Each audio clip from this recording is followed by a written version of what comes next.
ಒಂದನೇ ಹಂತದ ಚುನಾವಣೆಯಲ್ಲಿ ನಮ್ಮ ಪ್ರತಿಸ್ಪರ್ಧಿಯಾಗಿ ಬಿಜೆಪಿ ಮತ್ತು ಜೆಡಿಎಸ್ ಪಕ್ಷ ಮೈತ್ರಿಕೂಟ ಮಾಡಿಕೊಂಡು ಸ್ಪರ್ಧೆ ಮಾಡುವಂತಹ ಕಾರ್ಯಕ್ರಮ ಆಗಿದೆ. ಪ್ರತಿಪಕ್ಷ ಇವತ್ತು ಹಾಸನದಲ್ಲಿ, ಮಂಡ್ಯದಲ್ಲಿ, ಕೋಲಾರದಲ್ಲಿ ಜೆಡಿಎಸ್ ಪಕ್ಷ ಸ್ಪರ್ಧೆ ಮಾಡ್ತಾರೆ. ದೇವೇಗೌಡರ ಅಳಿಯ ಬಿಜೆಪಿಯಲ್ಲಿ ಹೋಗಿ ಸ್ಪರ್ಧೆ ಮಾಡ್ತಾರೆ. ಈ 4 ಕ್ಷೇತ್ರದಲ್ಲಿ ಕೂಡ ಕಾಂಗ್ರೆಸ್ ಪಕ್ಷ ಗೆದ್ದು ಬರುವಂತ ಅವಕಾಶ ಇದೆ. ಇವತ್ತು ಬಿಜೆಪಿ ಅವರು ಹೇಳ್ತಾ ಇದ್ರು ಕಾಂಗ್ರೆಸ್ ಮುಕ್ತ ಅಂತ ಹೇಳಿ. ಇವತ್ತು ಇವರ ಮೈತ್ರಿಕೂಟದಿಂದ ಈ 4 ಕ್ಷೇತ್ರದಲ್ಲಿ ಸೋಲಾದ್ರೆ ಇವತ್ತು ಜೆಡಿಎಸ್ ಮುಕ್ತ ಆಗ್ತದೆ ಕರ್ನಾಟಕ ರಾಜ್ಯದಲ್ಲಿ. ಎರಡನೇ ಹಂತದ ಚುನಾವಣೆಯಲ್ಲಿ ನಾನು ಮೊನ್ನೆ ಸುರ್ಸಿಯಿಂದ ಪ್ರಾರಂಭ ಮಾಡಿದೆ. ಹಾವೇರಿ ಹೋಗಿದ್ದೆ, ಹುಬ್ಬಳ್ಳಿ ಧಾರವಾಡ ಹೋಗಿದ್ದೆ, ಬೆಳಗಾವಿ ಹೋಗಿದ್ದೆ, ಚಿಕ್ಕೋಡಿ ಹೋಗಿದ್ದೆ, ಬಾಗಲಕೋಟೆ ಹೋಗಿದ್ದೆ, ಬಿಜಾಪುರ ಹೋಗಿದ್ದೆ, ಕಲಬುರಗಿ ಹೋಗಿದ್ದೆ, ರಾಯಚೂರಿಗೆ ಹೋಗಿದ್ದೆ. ಒಂದು ರೀತಿಯ ಒಳ್ಳೆಯ ವಾತಾವರಣವನ್ನು ನಾವು ಕಾಣ್ತಾ ಇದ್ದೀವಿ ಎಲ್ಲ ಕಡೆಯಲ್ಲಿ ಕೂಡ. ಇವತ್ತು ಕಳೆದ 10 ವರ್ಷಗಳ ಬಿಜೆಪಿಯ ಮೋದಿಯವರ ಆಡಳಿತದ ಬಗ್ಗೆ, ಅದೇ ರೀತಿಯಾಗಿ ಕಾಂಗ್ರೆಸ್ ಪಕ್ಷದ ಕೊಡುಗೆ ಬಗ್ಗೆ ಇತ್ತೀಚಿನ ದಿವಸ ವಿಧಾನಸಭಾ ಚುನಾವಣೆ ನಡೆಯಿತು. ಆ ಸಂದರ್ಭದಲ್ಲಿ ಮನೆ ಮನೆಗೆ ನಾವು ಗ್ಯಾರಂಟಿ ಕಾರ್ಡ್ ಅನ್ನು ಕೊಟ್ಟೆವು. ಆವಾಗ ಯಾರು ಕೂಡ ನಂಬಲಿಲ್ಲ. ನಮ್ಮ ವಿರೋಧ ಪಕ್ಷದವರು ಹೇಳಿದರು, ಇದನ್ನು ಕಸದ ಬುಟ್ಟಿಗೆ ಹಾಕಿ, ಇದನ್ನು ಬೇಲಿಗೆ ಬಿಸಾಡಿ, ಇದು ಆಗ್ಲಿಕ್ಕೆ ಉಂಟ ಹೋಗ್ಲಿಕ್ಕೆ ಉಂಟ ಅಂತ. ಆದ್ರೆ ಇಡೀ ದೇಶದಲ್ಲಿ ಚುನಾವಣಾ ಸಮಯದಲ್ಲಿ ಕೊಟ್ಟಂತ ಭರವಸೆಯನ್ನ 100ಕ್ಕೆ 100% ಕೂಡ 6 ತಿಂಗಳು 8 ತಿಂಗಳ ಒಳಗೆ ಪೂರ್ತಿ ಮಾಡಿದ್ರೆ ಅದು ಕಾಂಗ್ರೆಸ್ ಪಕ್ಷದ ಸರ್ಕಾರ, ಸಿದ್ದರಾಮಯ್ಯ ಸರ್ಕಾರ, ಡಿ.ಕೆ. ಶಿವಕುಮಾರ್ ಅವರ ಸರ್ಕಾರ ಕೊಟ್ಟಂತ ಆಶ್ವಾಸನೆಯನ್ನ, ಗ್ಯಾರಂಟಿಯನ್ನ ಈಡೇರಿಸುವಂತ ಕೆಲಸ ಕಾರ್ಯವನ್ನು ಇವಾಗಲೇ ಅನುಷ್ಠಾನ ಮಾಡುವಂಥದ್ದು, ಪಾರದರ್ಶಕವಾಗಿ ಅನುಷ್ಠಾನ ಮಾಡುವಂತ ಕೆಲಸ ಕಾರ್ಯ ಆಗಿದೆ. ಅದೇ ರೀತಿಯಾಗಿ ನಮ್ಮ ನಾಯಕರಾದಂತಹ ರಾಹುಲ್ ಗಾಂಧಿ ಅವರು, ಅವರಿಗೆ ಪಾರ್ಲಿಮೆಂಟ್ ನಲ್ಲಿ ಮಾತಾಡುವಂತ ಅವಕಾಶ ಇರಲಿಲ್ಲ. ಅವರನ್ನ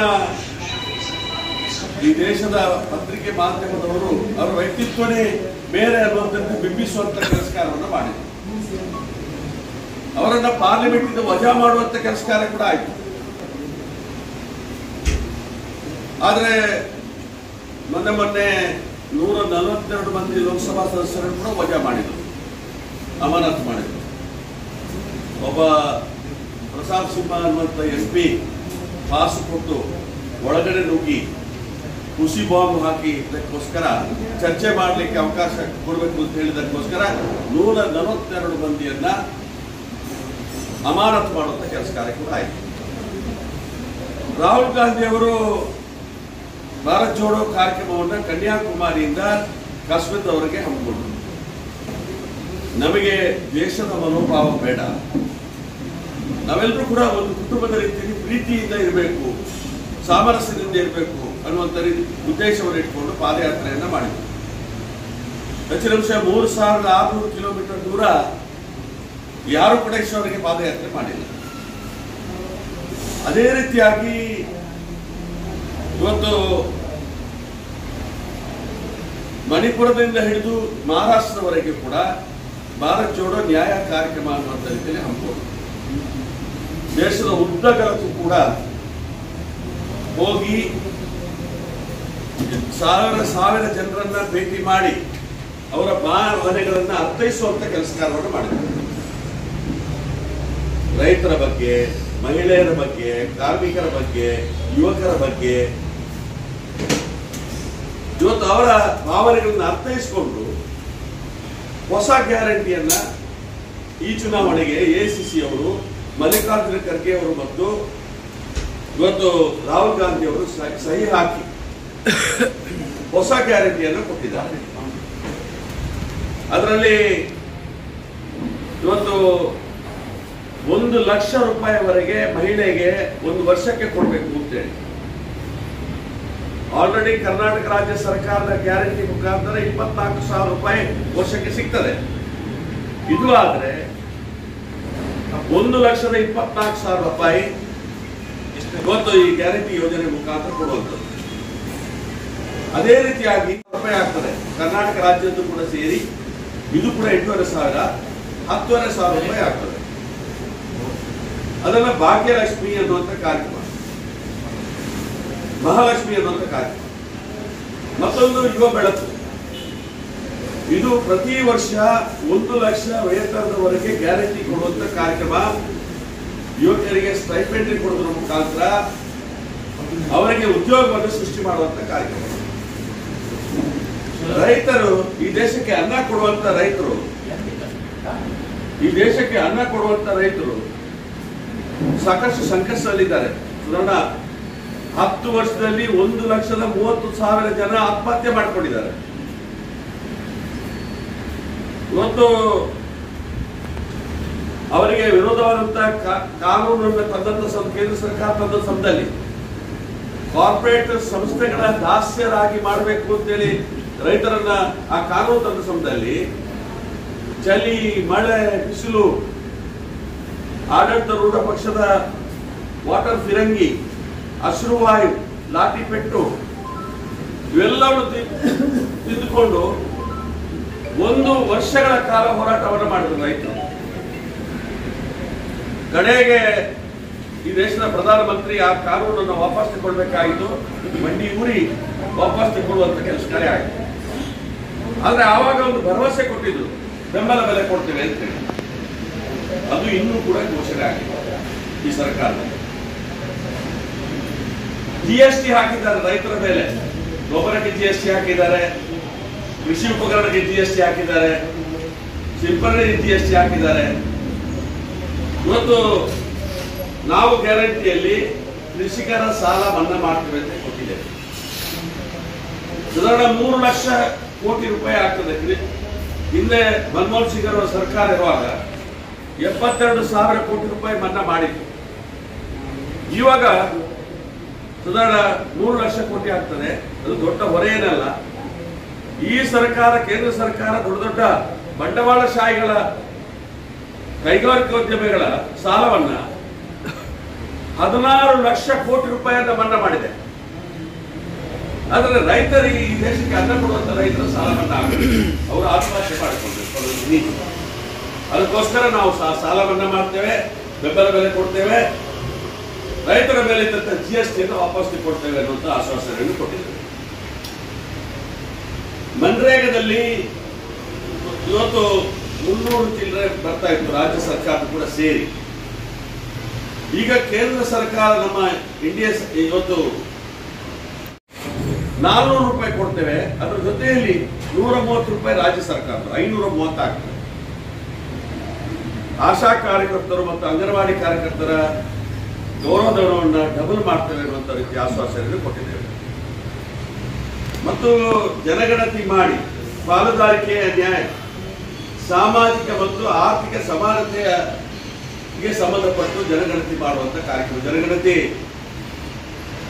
ಪ್ರತಿ 10 ವರ್ಷಕ್ಕೊಂದ್ಸಲ ಆಗ್ಬೇಕಾಗಿ, 21ನೇ ಇಸ್ವಿಯಲ್ಲಿ ಆಗ್ಬೇಕಾಗಿ, 2011ರಲ್ಲಿ ಆಗಿತ್ತು. ಮತ್ತು ಬೇರೆ ಬೇರೆ ಕಾರಣಕ್ಕೋಸ್ಕರ ಜನಗಣತಿಯನ್ನು ಮುಂದೂಡುವಂತ ಕೆಲಸ ಕಾರ್ಯವನ್ನು ಕೇಂದ್ರ ಸರ್ಕಾರ ಮಾಡಿದೆ. ಅದು ಅಲ್ಲದೆ ಇವತ್ತು ಆಡಳಿತಾರೂಢ ಪಕ್ಷ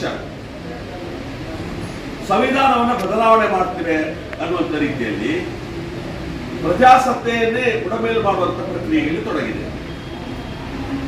IT, ED, CBI ಮುಖಾಂತರ ದಾಳಿ ಮಾಡುವಂಥದ್ದು, ಸತತವಾಗಿ ಇವತ್ತು ವಿರೋಧ ಪಕ್ಷವನ್ನು ದಮನ ಮಾಡುವಂತ ಕೆಲಸ ಕಾರ್ಯಕ್ಕೆ ಕೇಂದ್ರ ಸರ್ಕಾರ ತೊಡಗಿದೆ. ಇವತ್ತು ಒಕ್ಕೂಟ ವ್ಯವಸ್ಥೆಯಲ್ಲಿ ರಾಜ್ಯ ಸರ್ಕಾರಕ್ಕೆ ಬರಬೇಕಾದಂತ ಪಾಲು GST ಮುಖಾಂತರ ನಾವು 4.5 ಲಕ್ಷ ಕೋಟಿ ರೂಪಾಯಿ ಕೇಂದ್ರ ಸರ್ಕಾರ ಕಲೆಕ್ಟ್ ಮಾಡ್ತದೆ. ಅದರಲ್ಲಿ 50,000 ಕೋಟಿ ರೂಪಾಯಿ ನಮಗೆ ಬರಬೇಕು ಕರ್ನಾಟಕಕ್ಕೆ. ಬರೇ 13,000 ಕೋಟಿ ರೂಪಾಯಿ ಕೊಟ್ಟು ನಮ್ಮ ರಾಜ್ಯಕ್ಕೆ ತೆರಿಗೆಯಲ್ಲಿ ಅನ್ಯಾಯ ಮಾಡುವಂತ ಕೆಲಸ ಮಾಡಿದ್ದಾರೆ. ಬರಗಾಲ ಬಂದಾಗ ಕೇಂದ್ರ ಸರ್ಕಾರ ಸ್ಪಂದನೆ ಮಾಡಬೇಕು. ಇವತ್ತು 35,000 ಕೋಟಿ ರೂಪಾಯಿ ನಷ್ಟ ಆಗಿದೆ ಬರಗಾಲದಿಂದಾಗಿ. ಮೇವಿಲ್ಲ, ಕುಡಿಲಿಕ್ಕೆ ನೀರಿಲ್ಲ, ಉದ್ಯೋಗ ಇಲ್ಲ. ಇಂಥ ಪರಿಸ್ಥಿತಿ ನಿರ್ಮಾಣದ ಸಮಯದಲ್ಲಿ 18,000 ಕೋಟಿ ರೂಪಾಯಿ ಕೊಡಬೇಕು ಅನ್ನುವಂಥ ರೀತಿಯಲ್ಲಿ ನಾವು ಬೇಡಿಕೆಯನ್ನು ಇಟ್ಟಿದ್ದೇವೆ. ನಮ್ಮ ತೆರಿಗೆಗೋಸ್ಕರ, ಬರಗಾಲದ ಪರಿಹಾರಕ್ಕೋಸ್ಕರ ದೆಹಲಿ ಹೋಗಿ ಪ್ರಧಾನಮಂತ್ರಿಗಳನ್ನು ಭೇಟಿ ಮಾಡಿ, ಗೃಹ ಸಚಿವರನ್ನು ಭೇಟಿ ಮಾಡಿ ನಮ್ಮ ಆಹ್ವಾನಗಳನ್ನು ಸಲ್ಲಿಕೆ ಮಾಡುವಂತ ಕೆಲಸ ಮಾಡಿದ್ದು. ಅದಕ್ಕೆ ಯಾವುದೇ ರೀತಿಯ ಸ್ಪಂದನೆ ಬರಲಿಲ್ಲ. ನಂತರ ಪ್ರತಿಭಟನೆ ಮಾಡುವಂತ ಕಾರ್ಯಕ್ರಮ ಕೂಡ ದೆಹಲಿಯಲ್ಲಿ ಆಯಿತು. ನಂತರ ಸುಪ್ರೀಂ ಕೋರ್ಟ್ ಕೂಡ ನಾವು ಹೋಗಿ ಸುಪ್ರೀಂ ಕೋರ್ಟ್ ಆದೇಶವನ್ನು ಕೊಟ್ಟು ಕೂಡಲೇ ಪರಿಹಾರ ವಿತರಣೆ ಮಾಡಿ ಅಂತ. ನಾವು ಕೇಳಿರುವುದು 18,000 ಕೋಟಿ, ಕೊಟ್ಟಿರುವುದು 3,400 ಚಿಲ್ಲರೆ ಕೋಟಿ. ಇವತ್ತು ಈ ರೀತಿಯಲ್ಲಿ ನಮಗೆ ತೆರಿಗೆಯಲ್ಲಿ ಅನ್ಯಾಯ, ಬರಗಾಲದಲ್ಲಿ ಅನ್ಯಾಯ, ಪರಿಹಾರದಲ್ಲಿ ಅನ್ಯಾಯ, ಯೋಜನೆ ಇರ್ಬೋದು, ಮೇಕೆದಾಟು ಯೋಜನೆ ಇರ್ಬೋದು, ಕಾವೇರಿ ನೀರಿನಲ್ಲಿ ನಮಗೆ ಅನ್ಯಾಯ. ಇವತ್ತು ಅದೇ ರೀತಿಯಾಗಿ ಭದ್ರಾ ಯೋಜನೆಗೆ ಘೋಷಣೆ ಮಾಡಿದಂತಹ ಹಣ ಬರಲಿಲ್ಲ. ಇಂಥ ಹಲವಾರು ರೀತಿಯಲ್ಲಿ ಮಲತಾಯಿ ಧೋರಣೆಯನ್ನು ತೋರುವಂತ ಕೆಲಸ ಕಾರ್ಯ ಕೇಂದ್ರ ಸರ್ಕಾರ ಮಾಡ್ತಾ ಇದೆ. ಅದೇ ರೀತಿಯಾಗಿ ನಾವೊಂದು ತುಲನೆ ಮಾಡಿ ನೋಡಿದ್ರೆ 10 ವರ್ಷಗಳ ಸರ್ಕಾರದ ಒಂದು ಪರ್ಫಾರ್ಮೆನ್ಸ್ ಮಟ್ಟಿಗೆ ತುಲನೆ ಮಾಡಿ ನೋಡಿದ್ರೆ 2014ರಲ್ಲಿ ಇವತ್ತು ಈ ದೇಶದ ಅನ್ಎಂಪ್ಲಾಯ್ಮೆಂಟ್ 4.9% ಇತ್ತು. ಇವತ್ತು 10 ವರ್ಷಗಳ ಆಡಳಿತದಲ್ಲಿ 8%ಗೆ ಜಾಸ್ತಿ ಆಗಿದೆ ಅನ್ಎಂಪ್ಲಾಯ್ಮೆಂಟ್, ನಿರುದ್ಯೋಗ ಸಮಸ್ಯೆ. ಅದೇ ರೀತಿಯಾಗಿ ಬಡತನ ಇವತ್ತು ನಮಗೆ 1948ರಲ್ಲಿ 80% ಇತ್ತು ಬಡತನ. ಅದನ್ನು ನಿರಂತರವಾಗಿ 2014 ಇಸ್ವಿಗೆ 14.ಗೆ ಇಳಿಸುವಂತ ಕೆಲಸ ಕಾರ್ಯ ನಮ್ಮ ಸರ್ಕಾರ ಮಾಡಿದೆ. ಆದ್ರೆ ಇವತ್ತು 35ರಿಂದ 40% ಬಡತನ ಇನ್ನಷ್ಟು ಜಾಸ್ತಿ ಆಗಿದೆ. ನಾವು ಮುಂದೆ ಹೋಗುವುದರ ಬದಲು ವಾಪಸ್ ಇವತ್ತು ಹಿಂದೆ ಹೋಗುವಂತ ಅವಕಾಶಗಳನ್ನ ನಾವು ಕೇಂದ್ರ ಸರ್ಕಾರದ ಆಡಳಿತದಲ್ಲಿ ಕಾಣ್ತಾ ಇದ್ದೀವಿ. 70 ವರ್ಷಗಳಲ್ಲಿ ಇವರು ಮಾಡಿದಂತ ಇವತ್ತು 70 ವರ್ಷದಲ್ಲಿ ಕೇಂದ್ರ ಸರ್ಕಾರ ಮಾಡಿರುವಂತ ಸಾಲ 55 ಲಕ್ಷ ಕೋಟಿ ರೂಪಾಯಿ. ಆದ್ರೆ ಇವರು 10 ವರ್ಷದಲ್ಲಿ 128 ಲಕ್ಷ ಕೋಟಿ ರೂಪಾಯಿಯ ಸಾಲವನ್ನು ಮಾಡಿದ್ದಾರೆ. 128 10 ವರ್ಷಗಳಲ್ಲಿ. 70 ವರ್ಷದಲ್ಲಿ ಆಗಿರೋದು 55 ಲಕ್ಷ ಕೋಟಿ. ಈಗ 10 ವರ್ಷದಲ್ಲಿ ಮಾಡಿರುವಂತದ್ದು 128 ಲಕ್ಷ ಕೋಟಿ ರೂಪಾಯಿ. ಇನ್ನೊಂದು, ಹಿಂದೆ ಎಲ್ಲ ರಾಜ್ಯ ಒಕ್ಕೂಟ ವ್ಯವಸ್ಥೆಯಲ್ಲಿ ಯಾವುದಾದ್ರೂ ರಾಜ್ಯದಲ್ಲಿ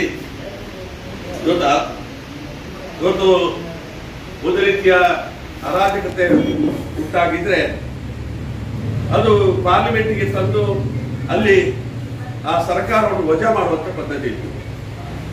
ಆದ್ರೆ ಇವತ್ತು ಜಗತ್ತಿನಲ್ಲಿ ಎಲ್ಲಿಯೂ ಕೂಡ ಇಲ್ಲ. ಆಯ್ಕೆಯಾದಂತ ಶಾಸಕರನ್ನ ಖರೀದಿ ಮಾಡಿ, ಸಂತೆಯಲ್ಲಿ ಜಾನುವಾರು ಖರೀದಿ ಮಾಡಿದ ರೀತಿಯಲ್ಲಿ ಮಾಡಿ ಸರ್ಕಾರವನ್ನು ಬೀಳಿಸುವಂಥದ್ದು. ಕರ್ನಾಟಕ ಸರ್ಕಾರವನ್ನು ಬೀಳಿಸುವಂಥದ್ದು, ಗೋವಾವನ್ನು ಬೀಳಿಸುವಂಥದ್ದು, ಮಹಾರಾಷ್ಟ್ರವನ್ನು ಬೀಳಿಸುವಂಥದ್ದು, ರಾಜಸ್ಥಾನವನ್ನು ಬೀಳಿಸುವಂಥದ್ದು, ಅರುಣಾಚಲ ಪ್ರದೇಶವನ್ನು ಬೀಳಿಸುವಂಥದ್ದು. ಇದೊಂದು ಹೊಸ, ಇವತ್ತು ವಿಶ್ವಗುರು ಕೊಟ್ಟಂತ ಕೊಡುಗೆ. ಇದೊಂದು ಹೊಸ ದಾಖಲೆ. 400 ಕಾರ್ಯ ಕಳೆದ 10 ವರ್ಷಗಳಲ್ಲಿ ಆಗಿದೆ. ಅದೇ ರೀತಿಯಾಗಿ ಇವತ್ತು ನಾವು ಪಾಕಿಸ್ತಾನದ ಬಗ್ಗೆ ನಮ್ಮ ಬಾಂಧವ್ಯ ಸರಿಯಾಗಿಲ್ಲ, ನಾವು ಗರ್ಜನೆ ಮಾಡ್ತೇವೆ. ಆದ್ರೆ ಇದು ಚೈನಾ ಲಡಾಖಿನಲ್ಲಿ 4,500 ಕಿಲೋಮೀಟರ್ ದೂರ ಅತಿಕ್ರಮಣ ಮಾಡಿಕೊಂಡಿದೆ. ಅದರ ಬಗ್ಗೆ ಮೌನ. ಇವತ್ತು ಈ ರೀತಿಯಲ್ಲಿ ನಮ್ಮ ರಾಷ್ಟ್ರದ ಅತಿಕ್ರಮಣ ಮಾಡುವಂತ ಸಂದರ್ಭದಲ್ಲಿ ಕೂಡ ಅಸಹಾಯಕರಾಗಿ ನೋಡುವಂತ ಒಂದು ಪರಿಸ್ಥಿತಿ ಇವತ್ತು ಕೇಂದ್ರ ಸರ್ಕಾರದ ನಾವು ಕಾಣ್ತಾ ಇದ್ವಿ. ಇಂಥ ಸಮಯದಲ್ಲಿ ಈ ಚುನಾವಣೆ ಬಹಳ ಮಹತ್ವದ ಚುನಾವಣೆ. ನಮ್ಮ ಸಂವಿಧಾನ ಉಳಿಬೇಕು, ನಮ್ಮ ಪ್ರಜಾಪ್ರಭುತ್ವ ವ್ಯವಸ್ಥೆ ಉಳಿಬೇಕು. ಈ ದೇಶದ ಅಸಮಾನತೆ ಎಲ್ಲಿವರೆಗೆ ಹೋಗಿದೆ ಅಂತ ಹೇಳಿದ್ರೆ 22 ಜನ ದೊಡ್ಡ ದೊಡ್ಡ ಬಂಡವಾಳಶಾಹಿಗಳ ಆಸ್ತಿ ಮತ್ತು ನಮ್ಮ ದೇಶದ 70 ಕೋಟಿ ಜನಸಂಖ್ಯೆಯ ಆಸ್ತಿ ಒಂದೇ ರೀತಿಯಲ್ಲಿದೆ. 22 ಜನರದ್ದು ಬಂಡವಾಳಶಾಹಿಗಳದ್ದು ಆಸ್ತಿ ಒಂದು ಕಡೆ ಆದರೆ 70 ಕೋಟಿ ಜನಸಂಖ್ಯೆಯ ಆಸ್ತಿ ಒಂದೇ ರೀತಿಯಲ್ಲಿದೆ. ಅಷ್ಟೊಂದು ಅಸಮಾನತೆ ಇವತ್ತು ಬೆಳೆದು ಬರುವಂತ ಅವಕಾಶ ಆಗಿದೆ. ಈ ಎಲ್ಲ ಹಿನ್ನೆಲೆಗಳಲ್ಲಿ ಇವತ್ತು ಚುನಾವಣಾ ಬಾಂಡ್ ದಶಾಂಶ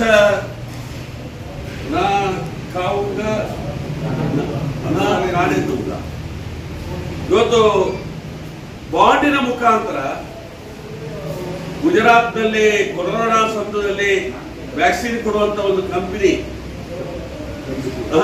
ರೆಮ್ಡಿಸಿವಿರ್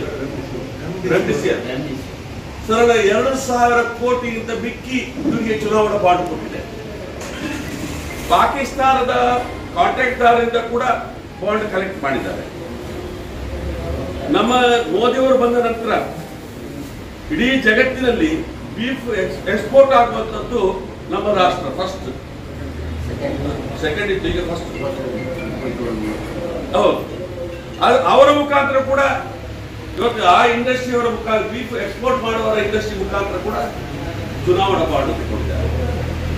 ಐಟಿ, ಇಡಿ ಮತ್ತು ಇವತ್ತು ಸಿಬಿಐ ಮುಖಾಂತರ ಹೆದರಿಸಿ 1,000ಕ್ಕಿಂತ ಮಿಕ್ಕಿ ಕೋಟಿ ರೂಪಾಯಿಯನ್ನ ಅದರ ಮುಖಾಂತರ ಕೂಡ ವಸೂಲಾತಿ ಮಾಡಿದ್ದಾರೆ.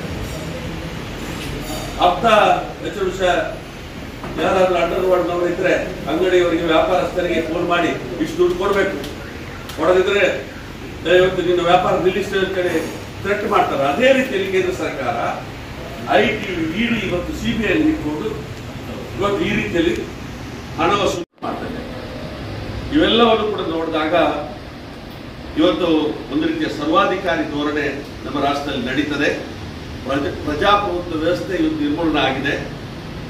ಇವತ್ತು ಪತ್ರಿಕಾ ಮಾಧ್ಯಮವನ್ನು ಕೂಡ 180% ಸುಧಾರಣಾ ಅದಾನಿ ಮತ್ತು ಅಂಬಾನಿ ಅವರು ಪರ್ಚೇಸ್ ಮಾಡಿದ್ದಾರೆ, ಖರೀದಿ ಮಾಡಿದ್ದಾರೆ.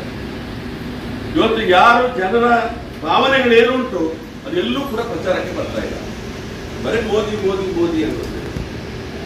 ಇವತ್ತು 2014ನೇ ಇಸ್ವಿಯಲ್ಲಿ ಅವರ ಪ್ಯಾಂಪ್ಲೆಟ್ ಪ್ರಣಾಳಿಕೆ ನೋಡಿದ್ರೆ ಅಡ್ವಾಣಿ ಅವರ ಫೋಟೋ ಇತ್ತು, ಮನೋಹರ್ ಜೋಶಿ ಅವರ ಫೋಟೋ ಇತ್ತು, ಸುಷ್ಮಾ ಸ್ವರಾಜ್ ಅವರ ಫೋಟೋ ಇತ್ತು.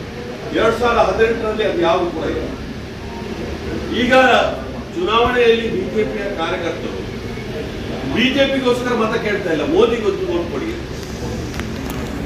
ಇವತ್ತು ಮೋದಿಗೊಂದು ವೋಟ್ ಕೊಡಿ ಅನ್ನುವಂಥ ರೀತಿಯಲ್ಲಿ ಕೇಳ್ತಾರೆ. ಸರ್ವಾಧಿಕಾರಿ ಧೋರಣೆ, ಹೆಚ್ಚಿನಂಶ ಇವೆಲ್ಲವನ್ನು ಕೂಡ ಗಮನದಲ್ಲಿ ಇಟ್ಟುಕೊಂಡು ನಾಡಿನ ಚುನಾವಣೆಯಲ್ಲಿ ಈ ಪ್ರದೇಶದ ಅಭಿವೃದ್ಧಿ ಕೂಡ ಹೊಂದಿಕೊಂಡು ನಮ್ಮ ರವೀಂದ್ರ ನಾಯಕರು ನಮ್ಮ ಜಿಲ್ಲಾ ಪ್ರಚಾರ ಸಮಿತಿ ಅಧ್ಯಕ್ಷರಿದ್ದಾರೆ. ಅವರು ದೊಡ್ಡ ಹೋರಾಟ, ಅರಣ್ಯ ಇವತ್ತು ಅತಿಕ್ರಮಣದ ಬಗ್ಗೆ ಅವರಿಗೆ ಹಕ್ಕುಪತ್ರ ಕೊಡಬೇಕು ಅಂತೇಳಿ ನಾನು 2000ರಿಂದ 2004ರವರೆಗೆ ನಾನು ಕೂಡ ಲೋಕಸಭಾ ಸದಸ್ಯನಾಗಿದ್ದೆ. ಆವಾಗ ವಾಜಪೇಯಿ ಸರ್ಕಾರ ಇತ್ತು, ಬಾಬು ಅವರು ಮಿನಿಸ್ಟ್ರಿ ಇದ್ರು. ಆವಾಗ ನಾನು ಎಜೆಂಟ್ಮೆಂಟ್ ಮೋಷನ್ ತಂದಿದ್ದೆ. ಅದರಲ್ಲಿ ಮಾರಾಟ ಆಳವರು ಮಾತಾಡಿದ್ರು, ಬಂಗಾರಪ್ಪನವರು ಮಾತಾಡಿದ್ರು, ದೇವೇಗೌಡರು ಮಾತಾಡಿದ್ರು. ಕಳೆದ ಸಲ ನಮ್ಮ ಮೈತ್ರಿಕೂಟ ಇತ್ತು, ಕುಮಾರಸ್ವಾಮಿ ಅವರು ಉಡುಪಿ ಬಂದಿದ್ರು. ಆವಾಗ ಹೇಳಿದ್ರು, ನೀವು ಎಜೆಂಟ್ಮೆಂಟ್ ಮೋಷನ್ ಇವತ್ತು ತಂದ ಪ್ರಕಾರ 32,000 ಜನರಿಗೆ ಪ್ರಯೋಜನ ಆಯಿತು ಅರಣ್ಯ. ಇನ್ನಷ್ಟು ಲಕ್ಷಾಂತರ ಜನ ಇದ್ದಾರೆ. ಏನಾದರೂ ಒಂದು ಮಾತು ಮಾತಾಡಿದ್ದಾರೆ ಬಿಜೆಪಿಯವರು. ಕಸ್ತೂರ್ ರಂಗನ್ ಬಗ್ಗೆ ರಿಪೋರ್ಟ್ ಬಗ್ಗೆ ದೊಡ್ಡ ಗೊಂದಲ ಮಾಡಿದ್ರು.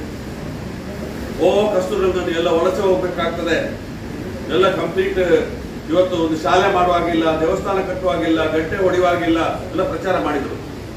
ರಮನಾಥ್ ರೈ ಅವರು ಸಚಿವರಾಗಿರೋ ಸಮಯದಲ್ಲಿ ನಾವೆಲ್ಲ ಪ್ರತಿ ಜಿಲ್ಲೆಯಿಂದ ವರದಿ ಮಾಡಿ ಇವತ್ತು ಕೇಂದ್ರ ಸರ್ಕಾರಕ್ಕೆ ಕಳಿಸಿಕೊಟ್ಟೆವು. ಕಸ್ತೂರ್ ರಂಗನ್ ರಿಪೋರ್ಟ್ ನಮಗೆ ಬೇಡ, ಕೇರಳದಲ್ಲಿ ಯಾವ ರೀತಿ ಮಾಡಿದ್ದಾರೆ ಅದೇ ರೀತಿಯಲ್ಲಿ ನಮಗೆ ಕೂಡ ಅದೇ ಪದ್ಧತಿ ತರಬೇಕು ಅಂತೇಳಿ.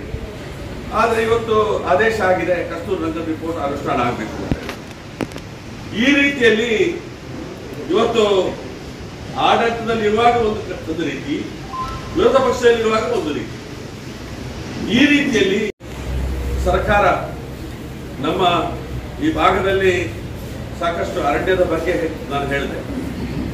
ಅದೇ ರೀತಿಯಾಗಿ ಇಲ್ಲೇ ಸಂತೃಪ್ತರಿದ್ರು, ಸೀಬರ್ಡ್ ಸಂತೃಪ್ತರಿದ್ರು. ಅದರಲ್ಲಿ ಮಾರಟಾಳವರವರು ಲೋಕಸಭಾ ಸದಸ್ಯರಾಗಿರುವಾಗ ಇಡೀ ತಂಡವನ್ನು ಕರ್ಕೊಂಡು ಬಂದು ಈ ಭಾಗದ ಎಲ್ಲ ಸಮಸ್ಯೆಗಳಿಗೆ ಕೂಡ ಸ್ಪಂದನೆ ಮಾಡುವಂಥ ಕೆಲಸ ಕಾರ್ಯಗಳಾಗಿತ್ತು. CRZ ಸಮಸ್ಯೆ ಇದೆ. CRZ ಅನ್ನ ಇವತ್ತು CRZ ಕಾನೂನು ಬಂದಿರುವಂಥದ್ದು ಆ ಭಾಗದ ಇವತ್ತು ಮೀನುಗಾರ ಬಾಂಧವರ ರಕ್ಷಣೆಗೋಸ್ಕರ ಬಂದಿರುವಂಥ ಕಾನೂನು. ಆದರೆ ಇವತ್ತು ಬೇರೆ ಅಭಿವೃದ್ಧಿ ಮಾಡುವಂಥ ರೀತಿ ಅದನ್ನ ಸ್ವಲ್ಪ ಮಟ್ಟಿಗೆ ಕಡಿಮೆ ಮಾಡಬೇಕು, ಇವತ್ತು 500 ಮೀಟರ್ಗೆ ತರಬೇಕು ಅನ್ನುವಂಥ ರೀತಿಯಲ್ಲಿ ಕೂಡ ಬೇಡಿಕೆ ಇದೆ. ಅದು ಯಾವುದು ಕೂಡ ಆಗಲಿಲ್ಲ. ಹೆಚ್ಚಿನ ಅಂಶ ಅದರ ಬಗ್ಗೆ ಗಮನ ಇಲ್ಲ. 6 ಬಾರಿ ಲೋಕಸಭಾ ಸದಸ್ಯರಾಗಿ ಅನಂತಕುಮಾರ್ ಹೆಗ್ಡೆ ಅವರಿದ್ದರು. 6 ಬಾರಿ ಶಾಸಕರಾಗಿ ಕಾಗೇರಿ ಅವರು ಇದ್ದರು. ಹೆಚ್ಚಿನ ಅಂಶ ಇವತ್ತು ಅವರೆಲ್ಲ 6 ಬಾರಿ ಇವತ್ತು ಅನುಭವ ಮಾಡಿ ಆಗಿದೆ. ಆದರೆ ಯಾವುದೇ ಫಲಪ್ರದ ಆಗಲಿಲ್ಲ. ಈಗ ಹೊಸ ಅಭ್ಯರ್ಥಿಗಳಲ್ಲಿ ದೇವರಾಯ ನಾಯಕರವರು ಕೂಡ 4 ಬಾರಿ ಇದ್ರು. ಅದೇ ರೀತಿಯಾಗಿ ಹೊಸಬರು ಇವತ್ತು ಡಾಕ್ಟರ್ ಅಂಜಲಿ ನಿಂಬಾಳ್ಕರ್ ಅವರು ಅಭ್ಯರ್ಥಿಯಾಗಿದ್ದಾರೆ ಕಾಂಗ್ರೆಸ್ ಪಕ್ಷದ್ದು.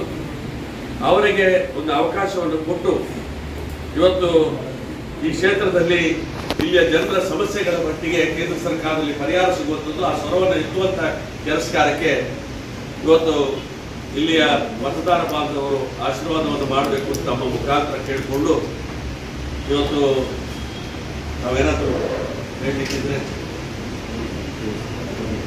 ಬಾಕಿ ಇರುವಂಥದ್ದು 4ರ ಚುನಾವಣೆಯಲ್ಲಿ ಮೈತ್ರಿಕೂಟ ಈಗ ಮೀಸಲಾತಿ ಬಗ್ಗೆ ಕೋರ್ಟ್ಗೆ ಹೋಗೋರು ಯಾರು, ಸುಪ್ರೀಂ ಕೋರ್ಟ್ಗೆ ಹೋದವರು ಯಾರು? ರಾಮಾ ಜೋಯಿಸ್ ಅನ್ನುವಂಥವರು ಬಿಜೆಪಿಯ ರಾಜ್ಯಸಭಾ ಸದಸ್ಯರು.